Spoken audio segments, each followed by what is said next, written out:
જીવદયાનું એક અનોખું કાર્ય કરતા કુચવાડા ગામના યુવાનો દ્વારા ચકલી દિવસની એક અનોખી ઉજવણી કરવામાં આવી।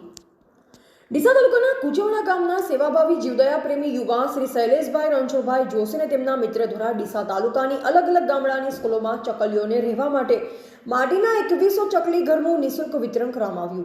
દરેક સ્કૂલના વિદ્યાર્થીઓને ચકલીઓના ઉછેર અને દેખરેખની સમજણ આપી દરેક ઘર એક ચકલીનો માળો અને પીવા માટે પાણીની કુંડું રાખવા અપીલ કરવામાં આવી। આ સેવાકીય કાર્યમાં ડાંગિયા પ્રાથમિક શાળા, વાઘરોળ પ્રાથમિક શાળા, કોલોની પ્રાથમિક શાળા, દાંતીવાડા મોડલ સ્કૂલ, ચોડુંગરી પ્રાથમિક શાળા અને મવડી પ્રાથમિક શાળામાં ટોટલ 2100 જેટલા માળાનું નિઃશુલ્ક વિતરણ કરવામાં આવ્યું હતું।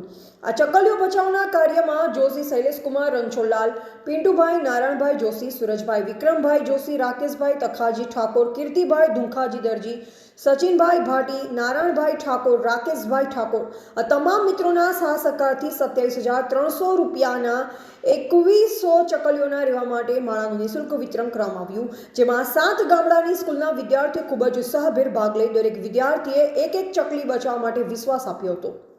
દરેક સ્કૂલના શિક્ષકોએ બાળકોને જીવદયા અને પર્યાવરણનું જતન કરવા માટે પ્રેરિત કર્યા।